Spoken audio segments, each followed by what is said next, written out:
जम्मू कश्मीर में मुद्दों की कमी नहीं है। अगर मुद्दे देखे जाएं तो बहुत सारे हैं, लेकिन देखने का वक्त किसके पास है। वहीं अगर हम जम्मू कश्मीर की बात करते हैं, हर एक तबका, हर एक स्टूडेंट, डेली वेजर्स की बात करें, वो रोड पर दिखेंगे, लेकिन उसके बीच में जो हमारे शिक्षक हैं वो भी सफर कर रहे हैं। हालांकि अगर हम बात करते हैं, काफी लंबे समय से आपने देखा कि वो भी अपनी डिमांड्स को लेकर जो है वो बात को पहुंचाने की कोशिश कर रहे हैं, लेकिन बात जो है वो आगे तक नहीं पहुंच पा रही। तो हमारे साथ भूपिंदर सिंह जी हैं, जो अगर आप बात करते हैं जम्मू कश्मीर यूटी के जो प्रेसिडेंट है टीचर एसोसिएशन के, पहले भी इनसे मुलाकात होती रही है टीचर्स के मुद्दों को लेकर, और आज भी इनसे मुलाकात हो रही है। क्योंकि आप देखें कि अगर टीचर यानी शिक्षक ही रोड पर निकलेगा तो स्कूल में कौन दिखेगा। तो एक खास मुद्दा है हमारे पास आरएटी टीचर्स का, उनकी ट्रांसफर्स को लेकर उनकी क्या पॉलिसीज है। भूपिंदर सिंह जी से बात करते हैं।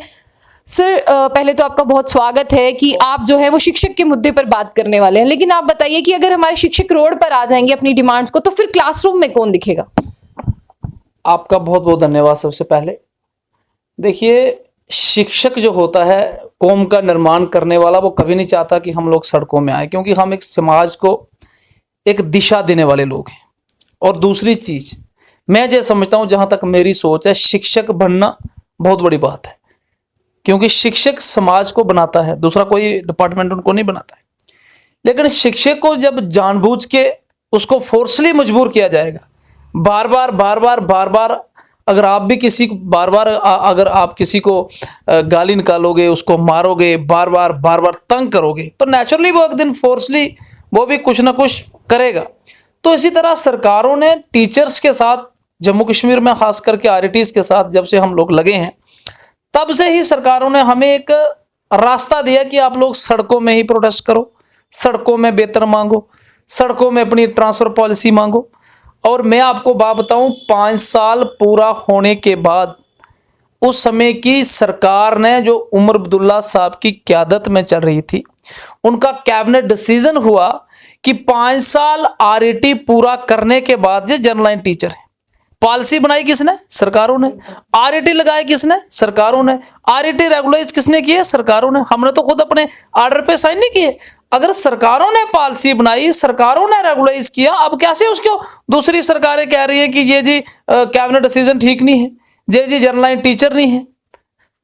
अगर सरकार कह रही है कि ये लूज करते हैं अपना स्टेटस, और उसके साथ साथ ऑनरेबल कोर्ट भी कहती है कि 5 साल पूरा करने के बाद इनकी सर्विस बुक्स हैं, जो कि एक जनरल एम्प्लॉय की होती हैं, अगर वही हमारी हैं, और आज एक ट्रांसफर पॉलिसी, तो मैं तो ये समझता हूं कि ट्रांसफर पॉलिसी का आगाज आरएटीज के लिए 2014 में शुरू हो गया था। 2014 में जब उन्होंने कहा कि ट्रांसफर पॉलिसी इनकी होनी चाहिए, जो कैबिनेट डिसीजन का ऑर्डर है, सरकार का जो ऑर्डर है, अगर सरकार के ऑर्डर भी सरकार नहीं मानेगी, तो उसके बाद मैं समझता नहीं हूं कि किस तरह से हमारा जो निजाम सारा चलना है। पिछले दिनों इन्होंने ट्रांसफर किए हमारे शिक्षक, जो 14 में ट्रांसफर हुए थे आरएटीज, उनकी ट्रांसफर की थी डिपार्टमेंट ने की थी। उस समय के डायरेक्टरेट थे, उस समय के सेक्रेटरी साहब थे। अगर वो लोग गलत है, आप उनके खिलाफ एक्शन करो, लेकिन आपने उन टीचर्स को वापस कर दिया। जो टीचर्स, अगर रियासी से जिसकी शादी जम्मू में हुई है, जिस लड़की की, उसकी फैमिली जम्मू में सेटल हुई है, उसके बच्चे जम्मू में पढ़ रहे हैं, उसने अपना घर अगर कोई बनाया, उसको एक उम्मीद लगी कि अब मैं जम्मू में चली गई, 8 साल का एक वक्त होता है, वो जम्मू में आ गई, और आपने 1 मिनट में का ऑर्डर कर दिया कि इन टीचर्स को वापस कर दो। और ट्रांसफर पॉलिसी जो है, मैं ये समझता हूं कि अगर सरकार ने डिसीजन किया था, तो इनको एक पॉलिसी बनानी चाहिए। हम ये नहीं कहते कि आप पूरे गांव के टीचर्स को उठा के शहर में लगा दो, आप शहर के टीचर को शहर में ही रखो, लेकिन कम से कम अगर आप लोग चेयर्स में बैठे हैं, मैं चेयर में बैठा हूं, मेरी ड्यूटी है बच्चों को टीच करना फर्स्टली, और I am trying my best, मैं करता हूं। मेरे स्कूल में बड़े ऑफिसर गए, मेरे स्कूल आप भी कभी आइएगा मेरे स्कूल में, देखिएगा वहां पे मेरी ड्यूटी जो मेरी चेयर पे है। लेकिन अगर डायरेक्टर साहब की ड्यूटी जो उनकी चेयर पे है, क्या वो जस्टिस कर रहे हैं लोगों के साथ, टीचर्स के साथ? अगर हमारी सरकार है वो टीचर्स के लिए बैठी है, उनको भी ये देखना चाहिए कि उनकी ड्यूटी क्या है। हर एक इंसान की अपनी अपनी ड्यूटी है, उनको अपनी ड्यूटी करनी चाहिए कि अगर किसी टीचर्स के लिए ट्रांसफर पॉलिसी बनानी है, ये किसने बनानी है? ये मेरा काम नहीं है, आपका काम नहीं है, ये हमारे टीचर्स का काम नहीं है, ये जो ऊपर अधिकारी बैठे हैं, आला अधिकारी। लेकिन बार बार आप आरएटीज को कहोगे कि ये जनरल लाइन टीचर नहीं है, ये आरआरटी है, इसकी ट्रांसफर नहीं कर सकते हैं, तो उस समय की जो सरकार ने ऑर्डर किया था, आप उस सरकार से पूछिए, आप उमर अब्दुल्ला साहब को बुलाइए, उनके कैबिनेट मिनिस्टर को बुलाइए, आपने क्यों गलत किया जी? अगर ये गलत है तो उनको बुलाइए ना आप। लेकिन आप एक आड़ लेके आप पॉलिसी ना बना पाए, आप बाकी इश्यूज जो टीचर्स के थे उनको सॉल्व ना कर पाए और वो चीजें छुपाने के लिए जकदम ऑर्डर कर दोगे। और मैं आपको बात बताऊं, एक टीचर को मिड सेशन में उठाना कितना बड़ा नुकसान, उसकी फैमिली डिस्टर्ब हुई, उस बच्चे का भी नुकसान है। फिर ये पढ़ाते हैं उनका नुकसान ज्यादा है। फिर ये कंपेयर करते हैं प्राइवेट स्कूल का टीचर अगर पूरा साल उसको कभी 6 महीने के बाद नहीं भेजते हैं स्कूल वाले, जहां कोई पॉलिसी नहीं है, जहां इनका मन करेगा मिड सेशन में ट्रांसफर्स करेंगे, मन करेगा हो सकता है कि एक स्कूल में उर्दू का सब्जेक्ट ही नहीं है वहां 2 टीचर लगा दें। पॉलिसी बनानी किसने है भाई? इन लोगों को बैठ के, अगर इनको नहीं इतना पता है, टीचर्स को बुलाओ, कमेटीज बनाओ, लेकिन कम से कम अल्टीमेटली बच्चों को बेनिफिट होना चाहिए। जम्मू कश्मीर टीचर एसोसिएशन का जो मकसद है, ऐसी पॉलिसी बननी चाहिए कि जिसका टीचर्स को इतना बेनिफिट नहीं हो, हमें इसका कोई नहीं है, लेकिन बच्चों को। आज भी ऐसे स्कूल हैं, मिडिल स्कूल, हाई स्कूल्स, जहां बच्चों को स्पेसिफिक टीचर्स नहीं मिल पा रहे हैं।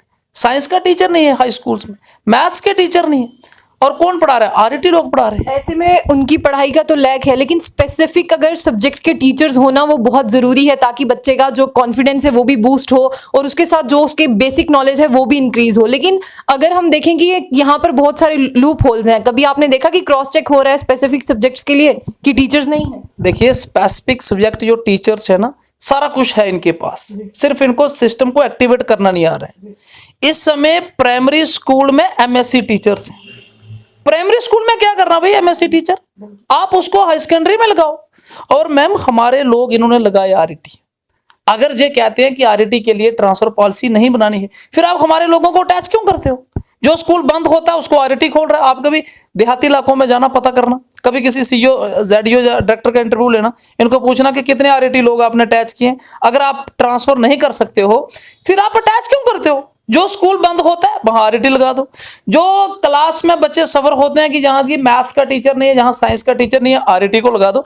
इसलिए हम कहते हैं कि मोस्ट क्वालिफाइड स्टाफ हमारे पास है, लेकिन आप तबादला नीति ट्रांसफर तो करो। आप अब ट्रांसफर करना जो है वो इनका काम है।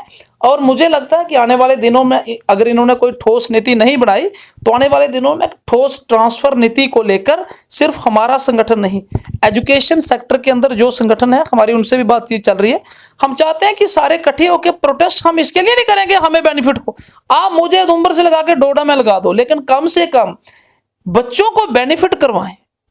हाई स्कूल के अंदर इस समय आप देखोगे गांव के अंदर मैक्सिमम स्कूल खाली है। हाई स्कूल में पोस्टें नहीं है, पोस्टेड टीचर नहीं है वहां पे जो स्पेसिफिक। और शहर के अंदर पूरे टीचर हैं। शहर के अंदर अगर 40 टीचर है, अब ऐसे ऐसे हाई स्कूल है गांव में जहां 8-8 टीचर है। मिडिल स्कूल है जहां पे 4 टीचर। मेरा अपना स्कूल है मिडिल, वहां पे हम पहले प्राइमरी स्कूल था 2 टीचर लगे, मिडिल हो गया तब भी हम 2 ही रहे, तीसरा नहीं लगा, लगाया नहीं तीसरा। जब एक स्कूल में मैम, जब एक प्राइवेट स्कूल है, जब वहां वो प्राइमरी स्कूल होगा वहां 10 टीचर होंगे, जब वहां टीचर बढ़ेंगे तो लोगों की भी एक जगह कि मैं स्कूल में बच्चा डालूंगा। अब जहां पे टीचर नहीं है, मुझे बताओ कौन से पेरेंट्स होंगे जो ये डालेंगे कि मैं अपना बच्चा इधर डालूं? ये स्टाफ ही नहीं पूरा कर पा रहे हैं, और ये सारी वजह है ट्रांसफर पॉलिसी। भूपिंदर जी, एक आखिरी सवाल मेरा ये रहेगा, आपको लगता है कि दिल्ली मॉडल के स्कूल जो है हमारे जम्मू कश्मीर में खुल सकता है? देखिए, एक बिल पावर होनी चाहिए। दिल्ली से बेहतर स्कूल खोल सकते हैं। दिल्ली क्या है, दिल्ली से बड़े बेहतर स्कूल खोल सकते हैं।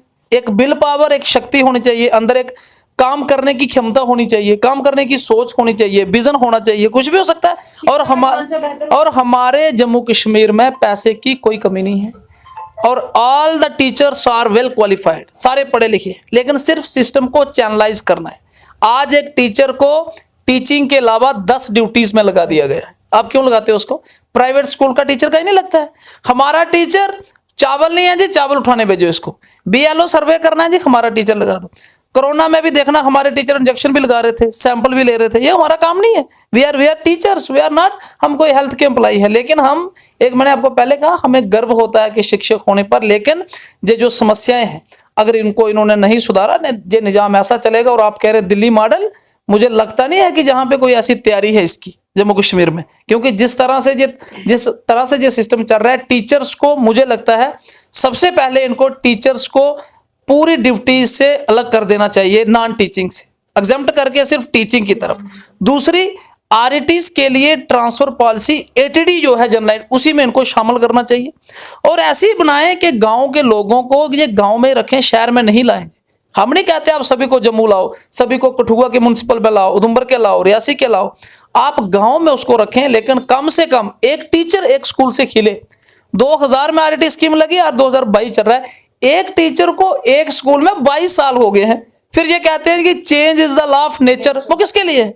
सिर्फ पढ़ने के लिए चीजें हैं, सिर्फ वो पढ़नी है, उनका दिमाग में कोई असर नहीं करना है। आप उस टीचर को वहां से उठा के नियरेस्ट पे सेंटर में डालो, उसको नियरेस्ट क्लस्टर में डालो, उसको नियरेस्ट हाई स्कूल में डालो, और जो क्वालिफाइड लोग हैं वो क्यों डालो? क्योंकि हमारे लोगों को ये मोस्टली अटैच करते हैं और हमारे बहुत से लोग हायर सेकेंडरीज हाई स्कूल में अटैच हैं। अगर वो अटैच हैं, वो पढ़ा रहे हैं, इट मीन्स इनको जरूरत है। अगर इनको जरूरत है ये एटीडी में डालें, ट्रांसफर पॉलिसी लेके आए। अगर ये ऐसा नहीं करेंगे, ट्रांसफर पॉलिसी जो हमारे टीचर अभी पिछले दिनों उन्होंने वापस किए, जो सारे वापस किए कि अपनी अपनी जगहों पे चले जाओ, उनको भी शीघ्र वापस करें, तो आने वाले दिनों में टीचिंग कम्युनिटी द्वारा अपने इस जेन्युइन राइट ट्रांसफर पॉलिसी को लेकर, जिसका बेनिफिट मैक्सिमम बच्चों को होगा, उसको लेके सड़कों में भी आ सकती है। शुक्रिया। ये थे हमारे साथ भूपिंदर सिंह जी। और साथ ही साथ आपको बता दें कि जिस तरह से यहाँ पर कहते हैं हम कि प्रकृति का जो नियम है वो बदलाव है और बदलाव होना बहुत जरूरी है और होना भी चाहिए। और शिक्षा का ढांचा आप देख ही रहे हैं कि किस तरह से उस ढांचे की जो है वो धज्जियां उड़ गई हैं। और यहाँ पर सपने देखते हैं कि दिल्ली मॉडल के स्कूल जो हैं वो खोले जाएंगे। तो आपको क्या लगता है कि दिल्ली मॉडल के स्कूल हमारे जम्मू कश्मीर में भी खुल सकते हैं? लेकिन हमारे जम्मू कश्मीर के बच्चों को बहुत जरूरत है, उनमें बहुत जील है, बहुत जज्बा है पढ़ाई लिखाई का, तो उन्हें चाहिए कि उन्हें स्पेसिफिक सब्जेक्ट के टीचर भी मिले जाए। और जिस तरह से इन्होंने कहा कि ट्रांसफर पॉलिसीज जो है आरईटी के लिए वो भी जो है वो बनाई जाए, नहीं तो आने वाले वक्त में एक बड़ा आंदोलन जो है वो शुरू हो सकता है। तो ऐसी और भी अपडेट्स के लिए देखते रहिए जम्मू बुलेटिन न्यूज़। आशिया खान से।